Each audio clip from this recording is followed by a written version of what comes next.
Hello everyone, welcome to Eklavya study point and I am Sachin. आज की इस वीडियो में आप सभी को क्लास 12th हिंदी कोर्स से जो आपका यहाँ पे काव्य खंड से एक टॉपिक है रुबाइयाँ, ठीक है, इसको करने वाले हैं और इसकी आसान व्याख्या आपको करवाई जाएगी जिससे कि आप पेपर में इसको आसानी से लिख पाएँ और आपको फ्री पीडीएफ नोट्स भी प्रोवाइड करवा दिए जाएंगे। 2024-25 सेशन के न्यू स्टूडेंट्स के लिए ये वीडियो है, तो चलिए वीडियो को आगे बढ़ाया जाए। तो अगर आपकी कोई क्वेरी हो तो आप इंस्टा पे मैसेज करके पूछ सकते हैं। यूज़र नेम आप सभी के सामने दिया गया है, ठीक है। और अगर आपको हमारे फ्री पीडीएफ नोट्स डाउनलोड करने हैं तो उसके लिए आप टेलीग्राम ऐप को डाउनलोड करें और टेलीग्राम पे आपको सर्च मारना है क्लास 12 ईएसपी न्यू ग्रुप, ठीक है। यहाँ पे आपको टाइम टू टाइम सभी पीडीएफ जो हैं वो प्रोवाइड करवा दी जाएंगी। तो आगे बढ़ते हैं।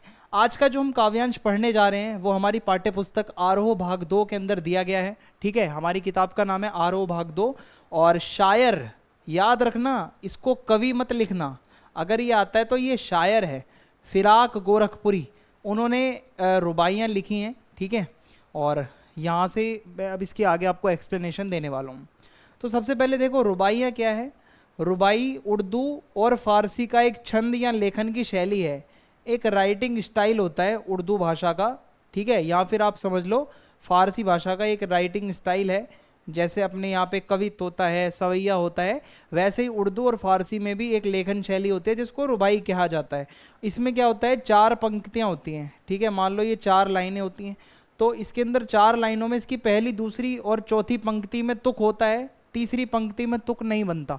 तो देखो जैसे कि पहली लाइन, दूसरी लाइन और चौथी लाइन बराबर होगी, तीसरी लाइन के अंदर कोई तुक नहीं बनेगा ऊपर की 3 लाइनों से, ठीक है। ये समझ लो, इसी को रुबाई कहते हैं।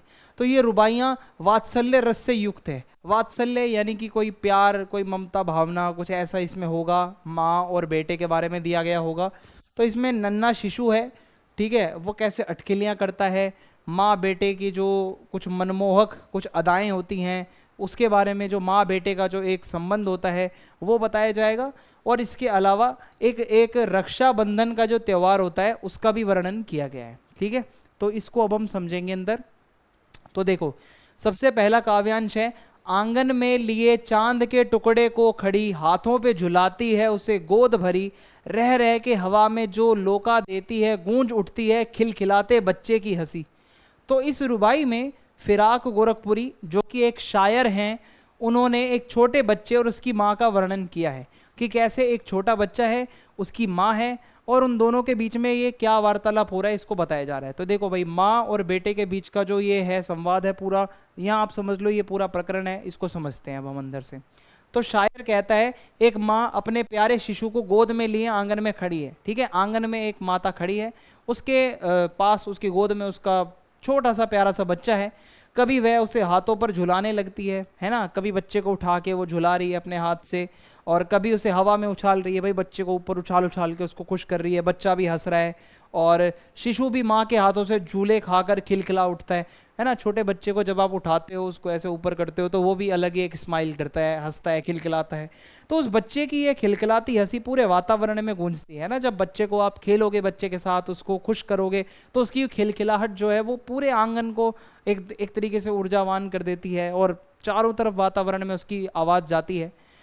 दूसरा काव्यांश है, नहला के छलके निर्मल जल से उलझे हुए गेसुओं में कंघी करके, किस प्यार से देखता है बच्चा मुंह को, जब घुटनियों में लेके है पिन्हाती कपड़े। तो इस रुबाई में फिराक गोरखपुरी ने एक छोटे बच्चे और उसकी माँ का वर्णन किया है। सेम टू सेम प्रसंग आप इसमें भी लिख सकते हो। और अब इसकी लाइनों का मतलब समझते हैं क्या है। तो अब यहाँ पे माता अपने बच्चे को कैसे कपड़े पहनाती है और उसके बाद क्या उसको कंघी वगैरह करती है, ये सब बताया जा रहा है। तो आइए देखते हैं। तो माँ ने पहले अपने शिशु को साफ और स्वच्छ पानी में अपने हाथों से पानी छलका छलका कर नहलाया, ठीक है। बच्चे को अच्छे से नहलाया माँ ने। फिर उसके उलझे हुए बालों में कंघी करी माता ने। जब वह अपने घुटनों में लेकर बच्चे को कपड़े पहनाती है तो बच्चा बड़े प्यार से माँ के मुख की ओर निहारता है, देखता है। और ये सबसे इंटरेस्टिंग चीज़ है, जब बच्चे को कपड़े पहनाए जाते हैं ना, घुटनों के बीच में फंसा के बच्चा भागे ना, फिर उसको उसके हाथ ऊपर करना, उसके कपड़े पहनाना। तो ये बहुत ही अच्छा सीन है जो यहाँ पे बताया जा रहा है।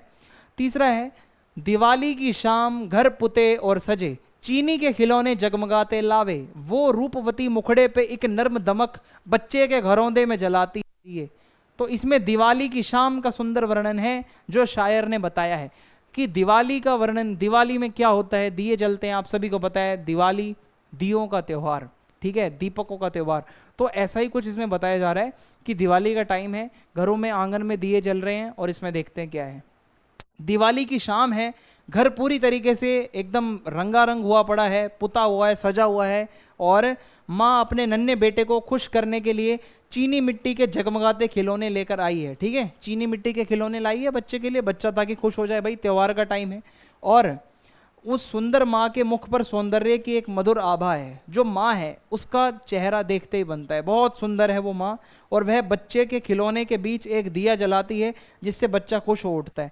भाई उसके खिलौने पड़े हैं, उसके टॉयज़ पड़े हैं, उसके आसपास माँ जो है वो एक दिया जला देती है, ठीक है। तो इससे क्या है कि बच्चा और ज़्यादा दिया को देख के खुश हो जाता है।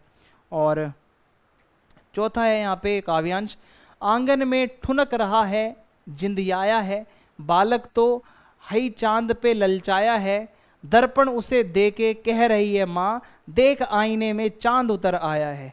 तो इस रुबाई में शायर जो है वो बच्चे की बाल सुलभ जो जिद होती है, जो बच्चा जिद करता है, माँ मेरे को तो चांद ला कर दो, तो माँ क्या करती है, उसको बहलाने फुसलाने के लिए वो बताया गया है कि कैसे माँ बहलाती है, फुसलाती है, समझाती है। तो आइए देखते हैं। शायर कहता है कि देखो बच्चा अपने आंगन में झूठ मूठ का रो रहा है, मचल रहा है। कभी बच्चों की अदाएं आपने देखी है कि बच्चे कभी कभी झूठे भी रोते हैं, और वह बालक तो है ही, उसका मन चांद लेने पर आ गया है। अब भाई बच्चे ने जिद पकड़ ली, माँ मुझे तो चांद चाहिए ही चाहिए, किसी भी हालत में चांद दो। वह माँ से चांद लाने की जिद पर अड़ गया है, वह माँ को कह रहा है कि कुछ भी करो चांद ला कर दो। माँ उसके हाथों में दर्पण देकर बहलाती है। अब शीशे में अगर देखोगे चांद को तो चांद लगेगा आपके हाथ में आ गया है शीशे में, तो बच्चा उससे समझ तो नहीं पाएगा। तो माँ उसके हाथों में दर्पण देकर बहलाती हुई कहती है, देख बेटे चांद इस दर्पण में आ गया, दर्पण को हाथ में ले ले। अब भाई शीशा बच्चे ने हाथ में पकड़ा, उसमें चांद दिख गया, बच्चा खुश हो गया, ले बेटा अब ये चांद तेरा है, अब इसको कुछ भी कर। तो इस तरीके से माँ जो है वो बच्चे को बहलाती है, फुसलाती है। पांचवा और आखिरी काव्यांश है, रक्षा बंधन की सुबह रस की पुतली, छाई है घटा गगन की हल्की हल्की, बिजली की तरह चमक रहे हैं लच्छे, भाई के हैं बांधती चमकती राखी। इस रुबाई में शायर ने रक्षाबंधन या राखी के दिन का जो वातावरण होता है वो बताने की कोशिश करी है। तो आइए समझते हैं।